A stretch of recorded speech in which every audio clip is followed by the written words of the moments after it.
Hi, I'm Norman McGrath. I'm an architectural photographer, and you are listening to U.S. Modernist Radio. Mama don't allow no architecture around here. Mama don't allow no architecture around here. Oh, I don't care what Mama don't allow, gonna draw mine modern anyhow. Mama don't allow no architecture around here. Welcome to U.S. Modernist Radio, where we talk and laugh with people who enjoy, own, create, dream about, preserve, love, and hate modernist architecture, the most exciting and controversial buildings in the world. Nowhere in the world celebrates modernism better than Modernism Week in Palm Springs, California. Every February, for a week that actually lasts 11 days, they have an architecture and design festival. And U.S. Modernist Radio is there for all 11 days of the week, interviewing nearly all of Modernism Week's keynote speakers, plus special guests. It all happens at the U.S. Modernist compound. That would be poolside at the hip Hotel Skylark. If you're into mid-century modernism, Modernism Week is a joyous festival of mid-century architecture and a whole bunch of other cool things. I'm Tom Guild. George likes to have me come along with him for the interviews, if only to keep people like Pierluigi Seriano from accidentally hitting the microphone when he gets a little too animated, emotive. He's Italian.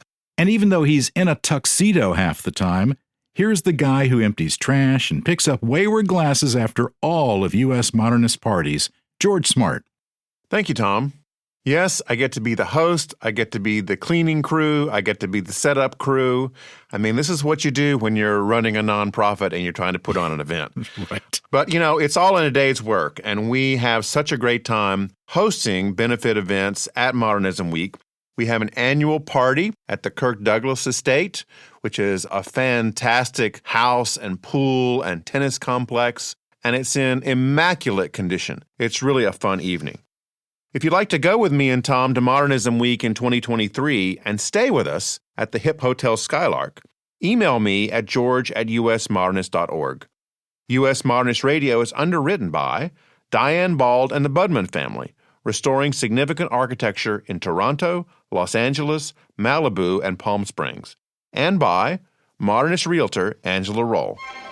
In a classic tale that we are largely making up, modernist realtor Angela Roll worked her way through college, dancing like no one's watching to Mambo No. 5 and brilliantly house-flipping Neutra houses, sometimes simultaneously.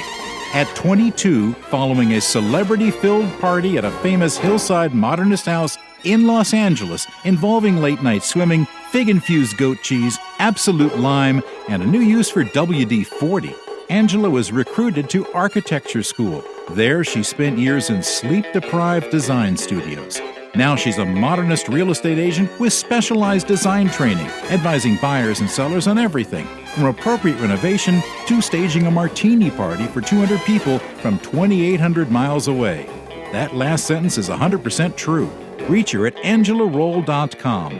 That's ROEHL, or call 919-995-0550.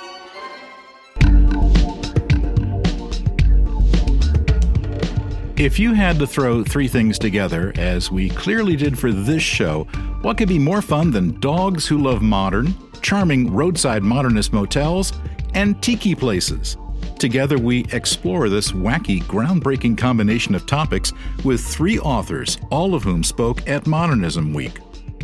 Originally from Chicago, Nancy Barron is a visual artist and photographer with a background in filmmaking and documentaries.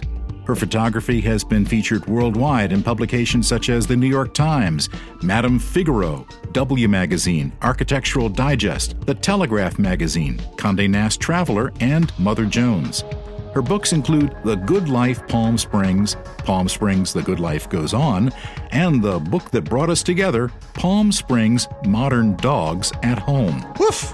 Here's our conversation, poolside in Palm Springs, with Nancy Barron. Nancy, thanks for joining us. Oh, thanks for having me. How are you enjoying Palm Springs so far? I've been enjoying it for 15 years. Doesn't get old. Do you live here? I live here part-time. Like many people do. Yes. And for the time I've been living here, I've been documenting my impressions of the town. I'm not a photojournalist. I'm a documentary photographer. And so my photos are impressions of the town, seen through the lens of someone who spent 30 brutal Chicago winters. And yeah, it's So, always amazing. why is a photojournalist different from a documentary I photographer? was just going to ask that. Thank you, Tom. Well, a photojournalist could be someone in war zones. It could be someone more of a news-oriented. Yeah. And my work, I actually have a background in documentary filmmaking, and my work, all of the work that I make is of homes and the effect that its place has on the inhabitants.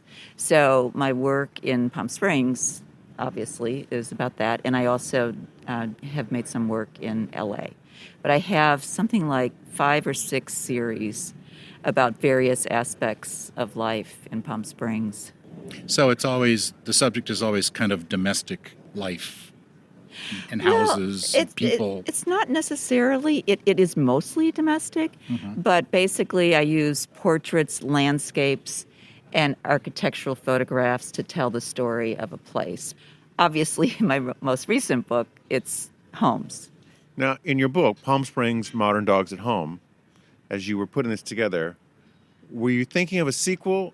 And would the sequel be Palm Springs, Modern Cats at Home, or Palm Springs, Modern Dogs at Work? Now, Which way would you go? are you a dog person or a cat person? I am an animal person. I love animals. You're Swiss. Oh, yeah. Oh, totally Swiss. And the cat question actually came up yesterday in my talk. It comes up a lot. And I'm open. You know, there are a lot of beautiful cats in beautiful homes in Palm Springs. Cool cats, I hear. Very cool. Yeah. Yeah. Now, I assume that because dogs being dogs, they were very enthusiastic about being part of your project. Oh, they were. They'll do anything for a treat. But no, actually, the dogs were all, Palm Springs dogs are pretty chill. They're pretty comfortable. There were a couple that were a little more energetic. But for the most part, they were willing subjects and gorgeous subjects, too. How do you guide a dog in a photo shoot? Well, there's 2 ways. In Palm Springs, within the Modernist community, it's a tight-knit community. So typically if I'm doing some type of project, the word gets out, and the homes and the dogs and the people are relatively familiar to me. So, sometimes I know in advance what scene I'll want, either inside or outside the home. And if it's a home I haven't been to, then I determine that when I get there. And it depends not just on the scene, but on the light as well. And sometimes, first thing I do when I walk in is I check the light around the room. And I could be talking to the owner of the home while I'm doing this. And often the scene presents itself while we're in conversation. And if it doesn't, I choose the scene and we coax the dog into the scene. And it's pretty quick, obviously, with animals. Yeah, they don't do a lot of retakes. No. Like babies. Yes, right. It was But, W.C. Fields right there. Exactly.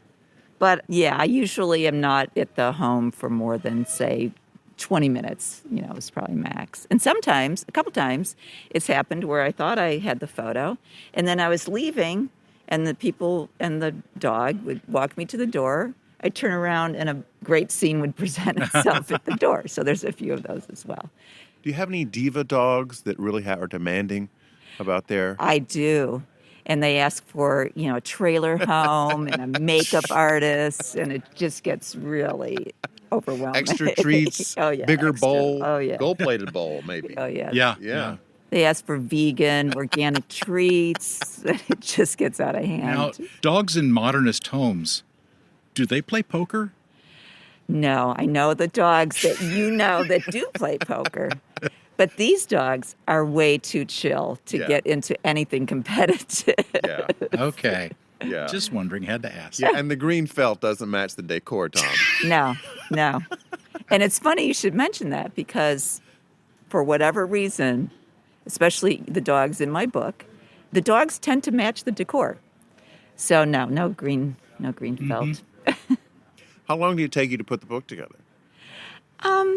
That's an interesting question, only because it was released right in the middle of COVID, fall of 2020. So obviously that changed things. But I have done two previous monographs about Palm Springs. And as I was working on those books, photos of dogs started creeping into the photos. And I realized that there was a comfort and sort of warmth factor in any photo that had a pet of any kind in it. And so I started sort of editing the ones I already had, and I presented the concept to my publisher.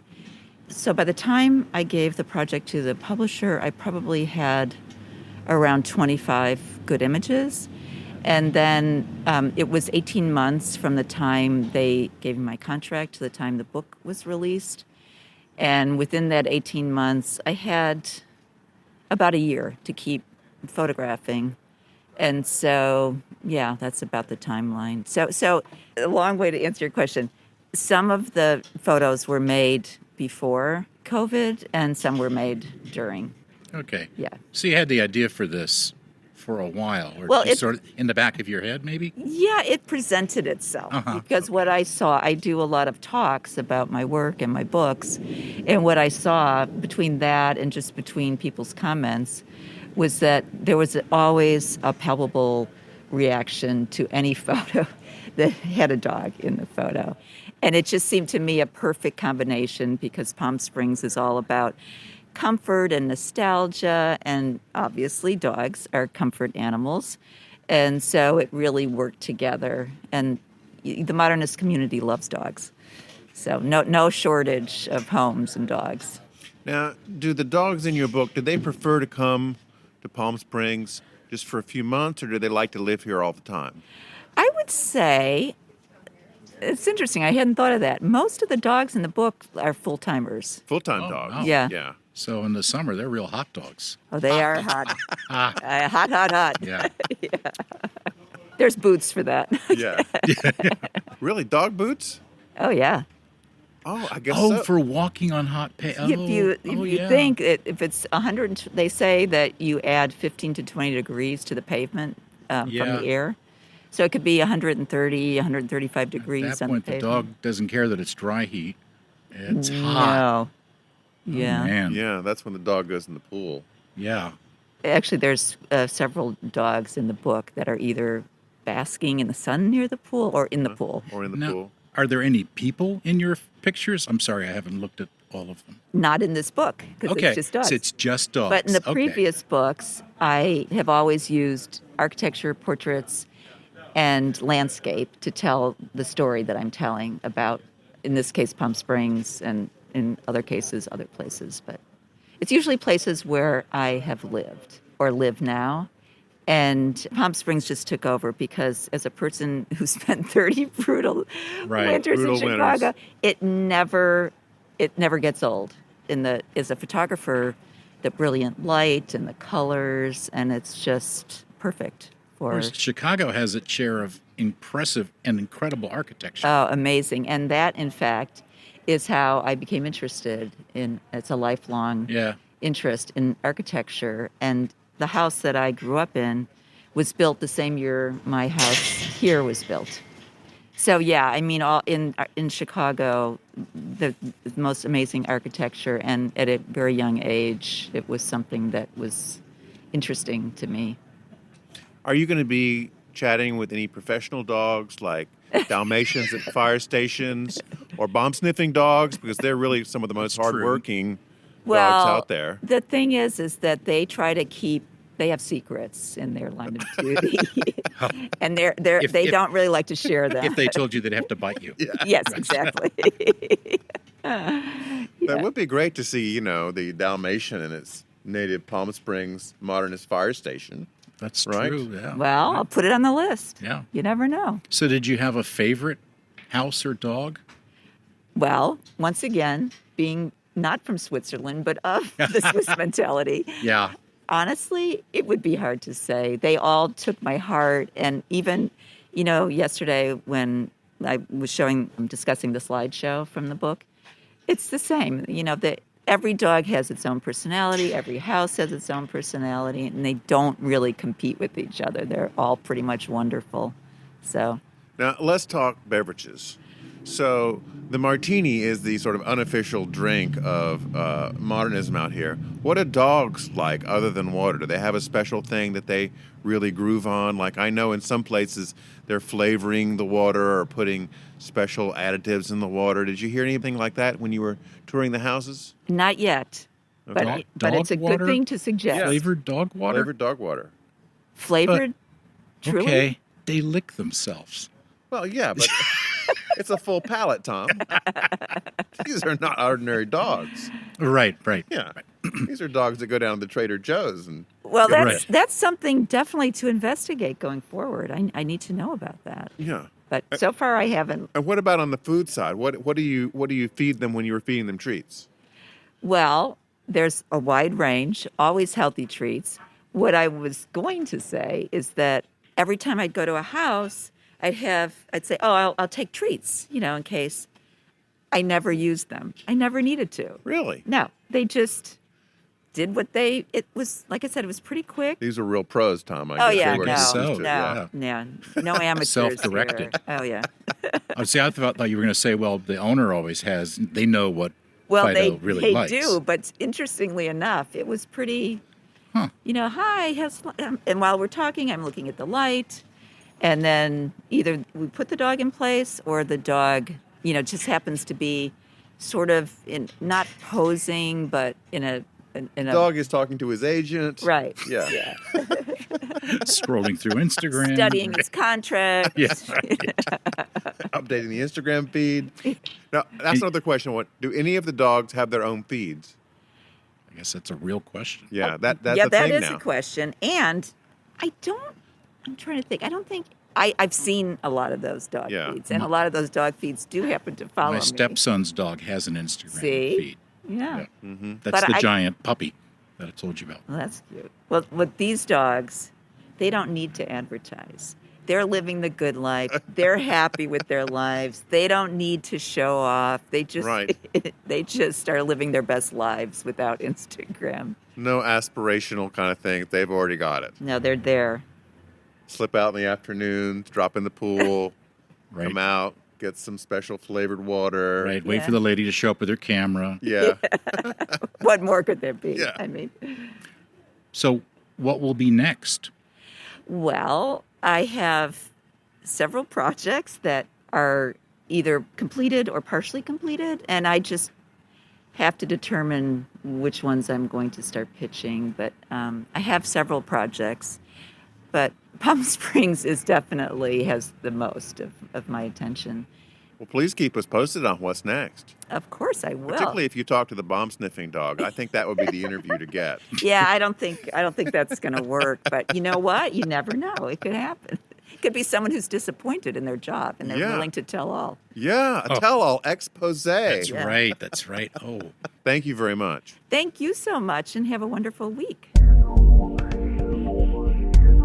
that was photographer and author Nancy Barron. Who doesn't love driving down a state or old federal highway like Route 66 to find a modernist motel with a bright neon sign, 50s or 60s decor, and most important, a vacancy? There's always room at the inn for historian and preservationist Heather David, author of Motel California, a new book chronicling the history of these lodgings all across the state that made Googie-style design famous. She also created a cool deck of playing cards called Bay Area Modern, which has suites representing San Francisco, San Jose, the Peninsula, and East Bay, Marin County. All structures that are still standing, except for the Jokers, which are buildings that have been destroyed. And now Motel California's Heather David talking with George Smart. Heather, what do you think about the place we're sitting in? I mean, from your perspective as an expert on this kind of thing. I think it looks great. It looks like your classic mid-century modern motel. And they did a great job in refreshing it for more contemporary tastes, but leaving the original footprint of the building and the architecture intact. And also, I like that they left a lot of the original details, the design features, the screen block. I love the landscaping. It's very Palm Springs. And why were these hotels, motels, Are they motels or hotels? Which one is right, really? Well, a motel was built for the roadside consumer. I always thought it meant mobile something. It's a hyphenated word for motor hotel. Okay. So the actual name motel, the origins of it can be traced to the Milestone Motor Hotel in San Luis Obispo, California, which was a roadside motor hotel built in the 1920s and 1925 by Arthur Heinemann. And they could not fit the words motor hotel. This is the rumor here. They could not fit the words motor hotel on their signage. And so someone got the bright idea to hyphenate motor hotel into mo-tel. And what you'll see in the early 1930s, when you look at old brochures and ephemera from motels, you see the word hyphenated, mo-tel. I've never seen that. Oh, yeah. I've got lots of, my husband jokes, I've got lots of scripts and scraps, lots of paper ephemera. I love to collect paper ephemera. Sometimes it's all you have as evidence that something existed. But, ephemera is a fancy word for stuff, right, that you have around? What my husband likes to call scripts and scraps. So postcards, business cards, brochures. I love matchbook covers. Some of the artwork was just mind-blowing. The hand scripting and lettering. But yeah, so the world's first motel is still parts of it in San Luis Obispo, California. And we can trace the origins of the word motor hotel to that building. So how did you get interested in pursuing these across California? So I've always been very visually oriented. I'm the daughter of an art teacher. My grandmother was a fashion illustrator for the San Francisco Chronicle. I'm originally from San Francisco, born in San Francisco, but raised predominantly in the North Bay area of the San Francisco Bay Area. I live in San Jose, which is the South Bay Area now, but I've lived in the San Francisco Bay Area my whole life. And being visually oriented, you would be in the car and you couldn't help but notice some of these buildings and signs. And a lot of them that I was mostly attracted to were for motels. I jokingly say that my first motel crush was a motel called the Hillsdale Inn in San Mateo, California. And it was notable for this giant honeymoon tower. It originally was built to be kind of a control tower because that was the theme, because it was so close to San Francisco International Airport. But it was so popular with honeymooners that they rebranded it for Honeymooners. It was like our little kind of, working class chemisphere. But I was just drawn to it as a child, and a lot of people that grew up in the 60s and 70s were drawn to it because it was just visually, you couldn't miss it. And I think that as a result, I kind of got fascinated with motels because of that awe and that interest in the Hillsdale Inn. And then it just went out of proportion when I started going to Disneyland as a child. Now, these motels were designed to pull you in from the road to get you to be curious from the shape of the signs, the shape of the buildings. And I always note that in most of these places, there's always some kind of signage which tells you a feature, right? And you can kind of tell the age of the hotel by what feature is on the sign. Oh, absolutely. Like some of them say air conditioning, like it's just a brand new technology, when it was at one point. It was. Hard to believe that at one point there was no air conditioning in motels in places like Phoenix, Arizona, or even in Palm Springs. It's hard to believe.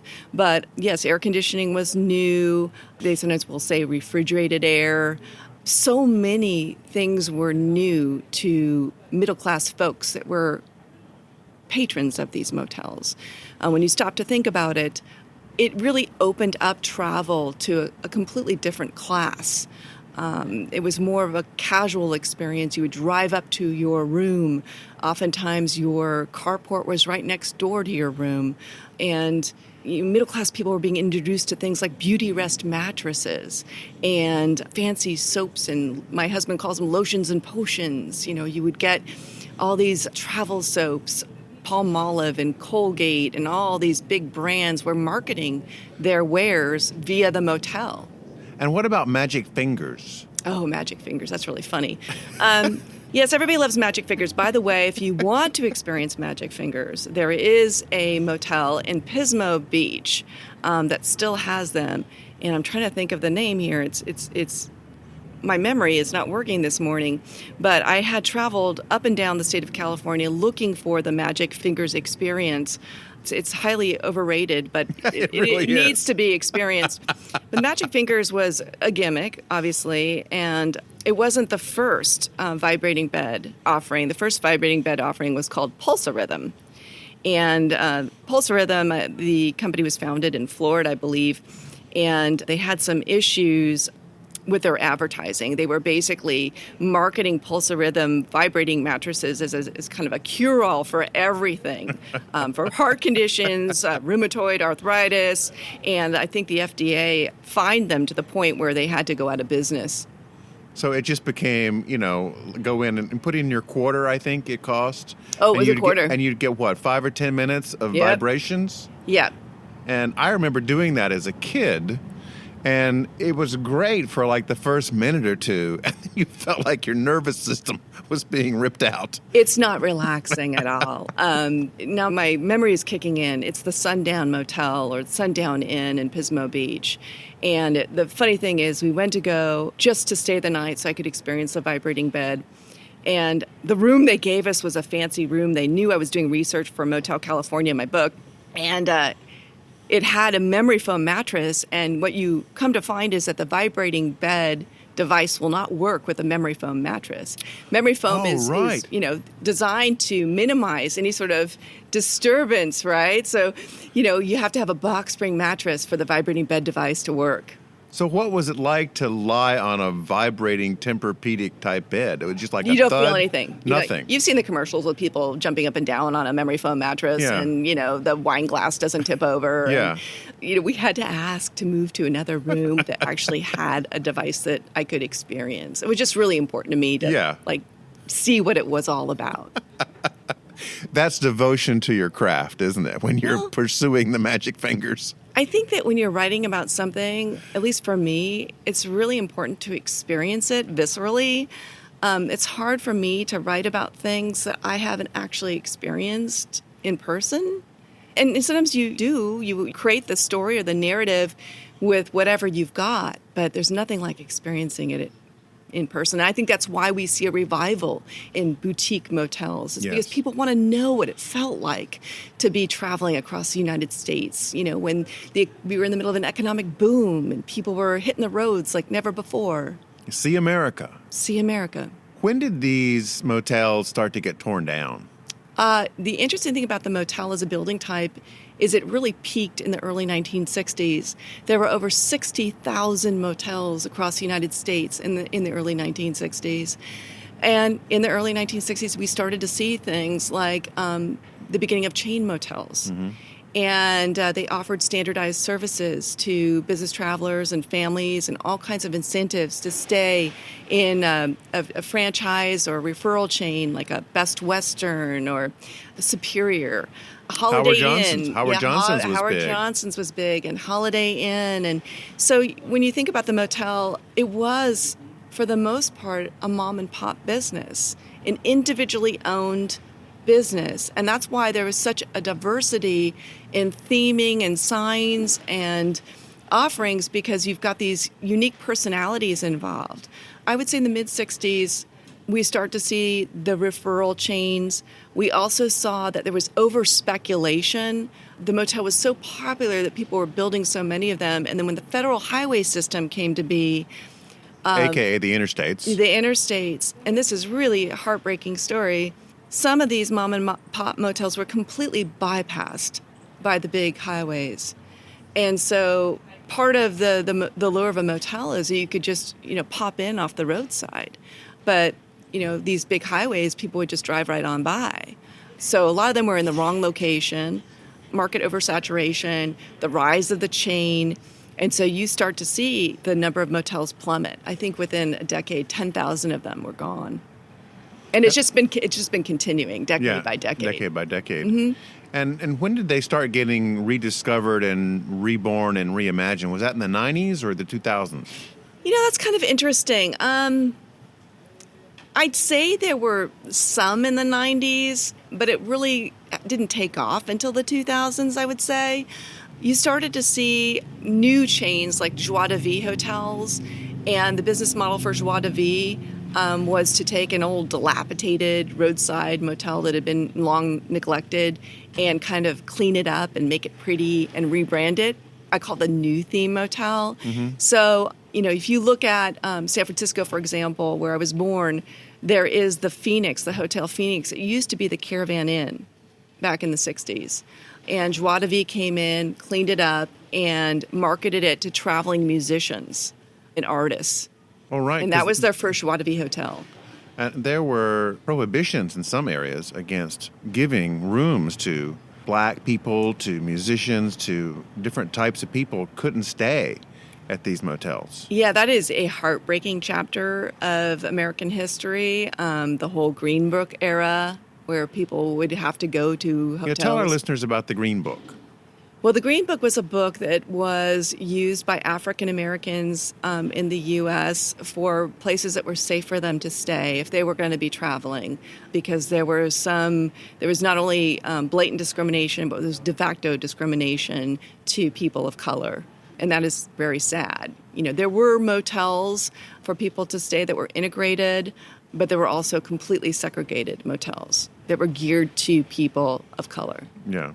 And was it easy to find these if you didn't have the Green Book? I would think that there would be word of mouth, but the Green Book would be something you would definitely want. You definitely have to have right, if you were traveling absolutely. around. I mean, these were pre-internet days and pre-Yelp days, and there were books. There were just like the Green Book. There were the AAA manuals and Best Western guidebooks and Travelodge. Travelodge. I haven't heard that phrase in a while. Well, they're still around, and it was founded in San Diego. It was? Okay. Oh, yeah. And there was Days Inn, I remember, which is still around. Mm-hmm. And who were some of the other chains that you ran across? Vagabond. There's a Vagabond here in Palm Springs. Okay. And there's an old Hyatt Chalet, that part of the Hyatt chain that's here. I am staying actually in the Ace, which used to be Westward Ho, which was a small chain. Yeah. They have another one in Phoenix, I think, right? Are you thinking of the Valley Ho in Phoenix? The Valley Ho, right? Oh, it's amazing. Yeah. It's an amazing property. It's actually a hotel, not a motel. Okay. And they've completely revamped it in a wonderful way, celebrating all of its mid-century bones and the original design. Highly recommend that. So more recently, the motel I think most people know about is the Motel 6 and that chain. How does that distinguish itself from the ones you write about in your book? Well, Motel 6 was a big chain. You know why it was called Motel 6? It was $6, right? $6, right. $6 to stay a night. They had completely stripped of amenities. It was bare bones amenities, and it was just a place where you could crash for the night. Yeah, for me, what I celebrated in my book was the diversity, the uniqueness of these properties, the individuality that kind of, was just a direct reflection of the owners of these mom and pop businesses. I mentioned Motel 6, but I wasn't really going to celebrate Motel 6. Okay. Not that it's bad. Yeah, well, they'll leave the light on for you. They'll leave it, fantastic slogan. They'll leave the light on for you. What is that, 30 years now or more they've used that slogan? It's one of the most enduring slogans in American advertising. It is. And I don't know if you'll get much more than leaving the light on for you, though. I think it's that same guy, Tom Bodett, really? Who does that, does the voice. It is welcoming. It really is, isn't it? The book is Motel California, and our guest has been Heather David. Sven Kirsten is a cinematographer, tiki culture historian, and urban archaeologist. Sven shot music videos in the late 1980s for The Cramps, Tom Waits, Sergio Mendes, and others. Then he got into 1960s Polynesian pop culture in America and began photographing and collecting tiki artifacts. Of course, he had to sample all those drinks with the umbrellas and the coconuts strictly in the line of duty. Sven is now the country's most eminent tiki archaeologist and is the author of the Book of Tiki, the cult of Polynesian pop in 50s America, Tiki Modern, Tiki Pop, and the Art of Tiki. Here's our conversation poolside with tiki expert Sven Kirsten. Before we start talking about tiki, tell me about the Navy grog. What is that drink? You know, in that respect, I might be the wrong person to talk to because I'm not the top mixologist. I cover everything else. I cover the art and architecture and the style of tiki. I claim to having discovered it as a style form in its own right by putting all the pieces of the puzzle together in my first book. But the craft cocktail revival was covered by my good friend Jeff Berry, who was my neighbor in Silver Lake at the time. And he actually lived on Aloha Street. And we used to go to the Tiki Tea on Sunset Boulevard, which is the last family-owned Tiki Bar in L.A., opened in 1961. And we used to sit there and drink, and, he used to wonder about the recipes. And the bartender, the owner, used to work for Don the Beachcomber. And that's how Jeff started going down the rabbit hole of tiki mixology. And I never had to do it. He mixed these flights of test drinks for me, researching the recipes and stuff, and I'm kind of spoiled that way. So when I'm at home, I make a good Mai Tai, but that's about it. But I know that the Navy Grog is one of my favorite drinks because it's very strong. Of course, it has rum in it. It's one of my favorite drinks at the Tiki Tea. So what else is in it? I mean, what is a rum Navy Grog and composed grog? It's not a real grog. I mean, it's of course it's fruit juices. Okay. But like I said, I'm not. I'm kind of stumped to tell you about the recipe right now. You just know what the finished product is. I know what I like. Yeah, there you go. But Navy Grog is something you can't typically get, say, in an Applebee's or a Chili's. You've got to go to a special place to find it. It's up there in the canon of the classic tiki drinks together with the zombie, the Mai Tai, the Suffering Bastard. The Suffering Bastard. I don't know that one. I've heard of it. It's good. It's between Don the Beachcomber and Trader Vic, they both together created sort of the menu of standard tiki drinks that from then on were served at all the tiki bars, tiki lounges, and tiki restaurants in the 50s and 60s. So did tiki actually come from Polynesian culture, or was it more a California invention? Well, yes, both. Okay. Yes. It was inspired by Polynesian culture, but it actually went more elaborate and more wild on the mainland because people weren't so close to the source that they felt like they had to be respectful. So they really, on the mainland, beginning was Don the Beachcomber, who is called the first tiki bar. It's really not because he didn't employ tikis. Being a German, I'm very scientific and organized in my thinking, and I separate the period of Polynesian pop into pre-tiki and tiki. Okay. And at first, Don the Beachcomber and Trader Vic, they were not tiki until the mid-50s, when the tiki became sort of really the figurehead of Polynesian pop. But anyway, the mainland added its own dash of fantasy and creativity to the whole thing in such a manner that it actually was re-imported to Hawaii, because that's what tourists were expecting when they were coming to Hawaii. I see. They wanted to see what they had seen in California. in the States, yes. Yeah. So Don the Beachcomber and Trader Vic, they opened their places in Hawaii and many other places too that, espoused that style. So it kind of went away and then came back, morphed a little bit. That happens a lot. For example, with Japanese culture. After World War II, the Japanese were so humbled by their losses and stuff that America had to rediscover martial arts and then, embellish it, and it then went back to Japan that way. So for our listeners who've never been in a tiki bar, describe the experience as you go in the front door. And what is tiki?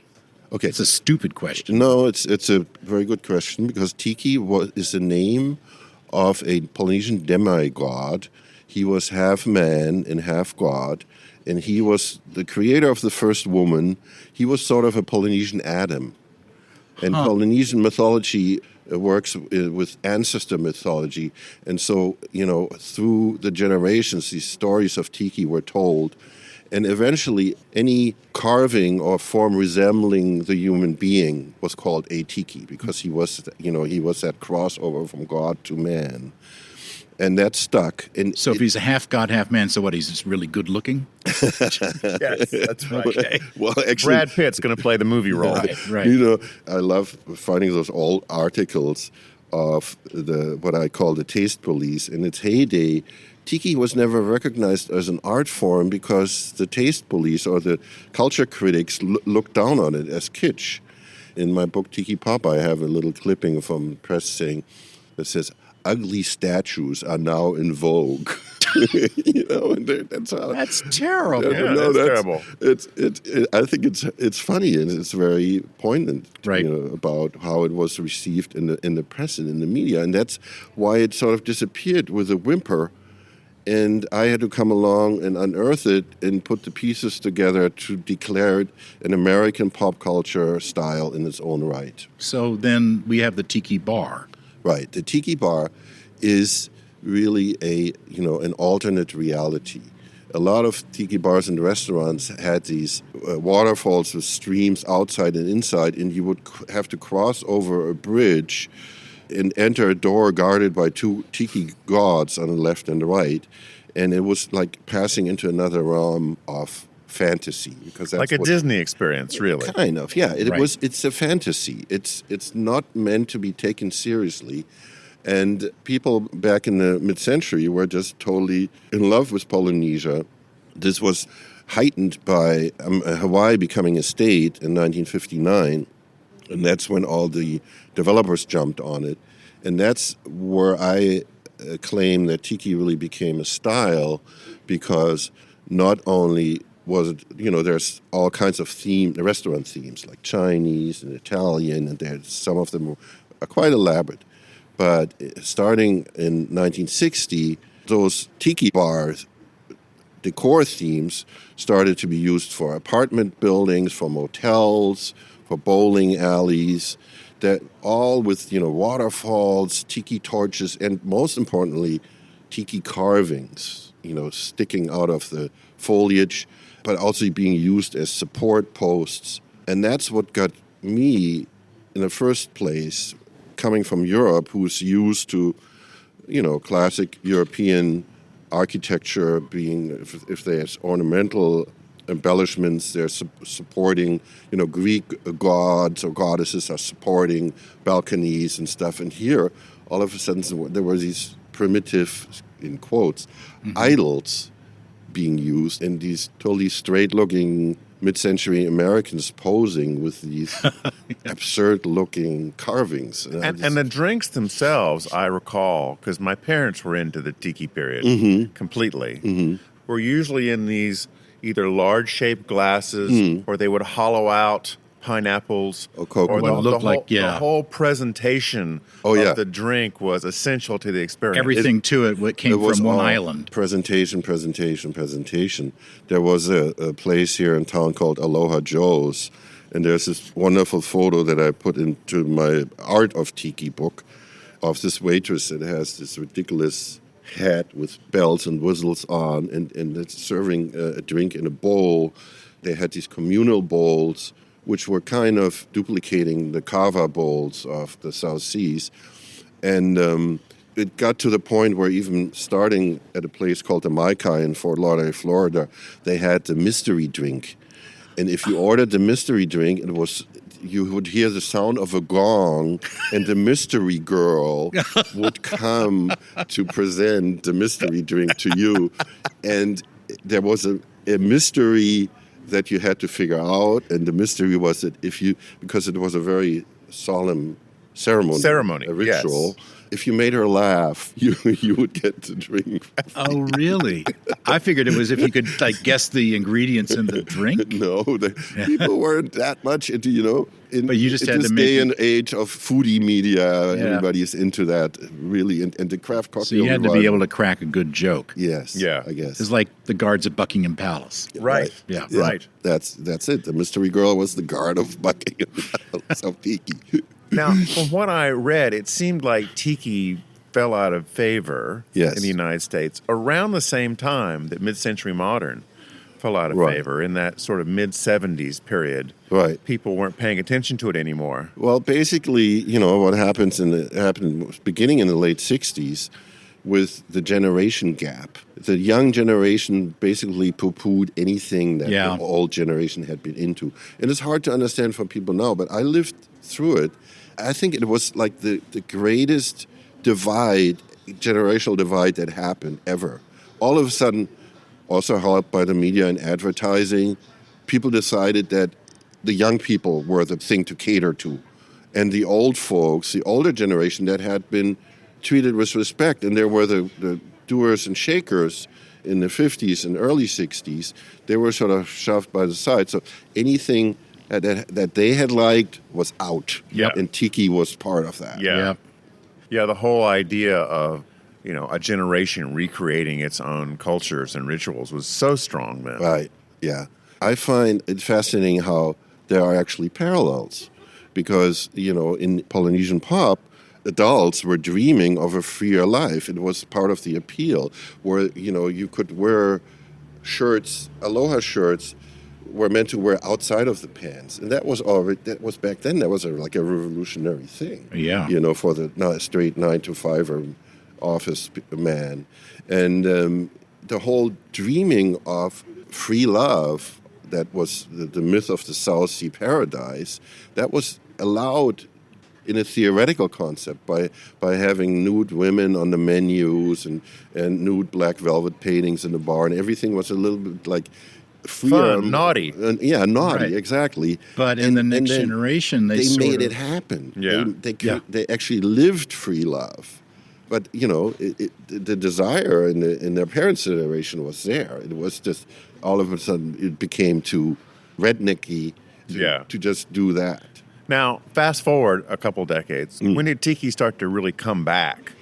Well, I started getting into it in the late 80s or early 90s, and then slowly I found this group of like-minded people, and we got together and did show and tell, and I held my first, what I call Tiki Symposiums at friends' houses, where I showed my slides of having, gone to the urban sea of Los Angeles as an urban archaeologist, I call myself, and documenting and photographing the remnants of Tiki style.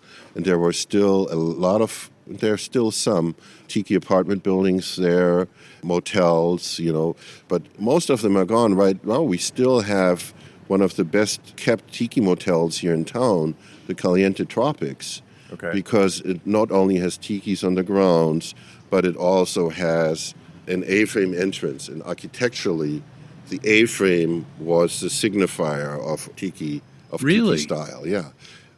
There was this interesting parallel that happened around 1960 with the space age architecture. The A-frame became popular in mountain cabins. Yeah. But you also saw it in a lot of mid-century modern church architecture. Yes. And generally, it was a very popular modernist style, but it also mirrored Polynesian and oceanic island huts. In Papua New Guinea and in the Palau Islands, they had these really steep men's houses. So a lot of Polynesian restaurants and apartment buildings and bowling alleys had that sort of as their entrances. And the society there was segregated? Men lived separately from the women? In the men's houses? Oh, yeah. Okay. Yeah. No, that was a very strict thing with what women touched was taboo and what they could do and stuff. Oh, wow. That's a whole nother story. Yeah, that has nothing to do. Yeah, right. Here in America, it was the opposite at the time. Yeah. Women started to be going out to restaurants by themselves and having the same level of fun than men did. And architecturally, the A-frame, and there's other examples here, like the Charles Dubois houses, which were erroneously named Swiss Miss. And if you look it up now, it's like Swiss Miss and Swiss Miss that. But really, the Alexander... more of a Polynesian influence? The Alexander Company hired a man called Bob Payne, who had worked in Hawaii, to be the official greeter of these places. In Vista Las Palmas, they built homes, and then further down, they built the Sunset Lanai and the Desert Lanai. And Aloha Bob Payne would give the new owners a lei when they moved into their new place. Oh, how cool. So it was definitely... Nobody did that for me in my house. No. No. So it was definitely, a Polynesian-inspired design. So, last question for you. I know that for decades after Hawaii became a state and the little planes would land in Honolulu or other islands, they would have people that come out and would put a lei on all the incoming passengers. And that kind of contributed to that vibe of the welcoming Being welcome, and yes. so forth. When did that stop? Do you happen to know? Oh, no. No, really, We went to Hawaii in 2008. when you got a lei? Oh, yeah. Yeah. Oh, yeah. They were out there on the tarmac. Oh, wow, Nice. that's nice. Yeah, that's nice. About some of the smaller airports, you just really, it's like it used to be. You go down the stairs and you're out on the tarmac. Yeah. You're walking by foot. And you feel the breezes and... Oh, yeah. The moment You get know there, you're there. the smell, the atmosphere, it's just like so different. It's wonderful. And after 8 hours from Dallas and they hadn't fed me anything on the plane, I was also starving. Time for a drink. You betcha. Yeah. Yeah, I'm glad to hear that it's still, I haven't been in the last 10 years, but I used to say, I don't have to go to Hawaii. It's all here. Are there any particular cities around the U.S. that are undergoing a tiki renaissance of sorts you've heard about? People can visit? Lots of them, but, Southern California was really the center of it. And this is here where it went, it's just a hop and a skip away from Hawaii, so to speak. But up in Seattle, they had, lots of places. And now, in revival-wise, it's also in the vacation states, Florida and Arizona, the sunshine. Has State. Vegas brought them back in there? There's the Golden Tiki and Frankie's in Las Vegas, but not to the extent that it, affects like apartment buildings and hotels, motels, and stuff like that. Okay. It's more, the craft cocktail revival really has helped the Tiki revival move on and get big, because now people are kind of entitled in terms of, while I'm all about, the architecture and design, it's like, that Mai Tai is not the perfect recipe. And I'm like, that's not what it's about. But as so often, booze wins over art. That should be the bumper sticker, right? Yeah, right. Booze wins over art. Thank you much, Sven, for joining us today. This has been fun. Yes, good. Cheers to you. I can talk about Tiki for hours, so you... Just keep the drinks flowing. Yeah. Cheers. Thanks a lot. We were chatting with Tiki historian Sven Kirsten. Finally, when's the last time you read a novel about architecture? No, not a coffee table book. Anthony Poon's new book, Death by Design at Alcatraz. It's a great read about architects being murdered, competing for a huge museum of art on Alcatraz Island near San Francisco. Here's the author reading from his new novel, Death by Design at Alcatraz. Chapter 29. Any last words? A pressure cooker of creative juices and half-baked ideas. This final evening on the fourth day of the Alcatraz competition is the charrette. The competitors work at high speed, desperately sprinting towards the end of their journey. No one cares to ask where Parker disappeared to yesterday afternoon when he was asked to see the client, Magnar Jones. The teams are furiously in production mode, game faces on, eyes laser focused on winning, nothing else.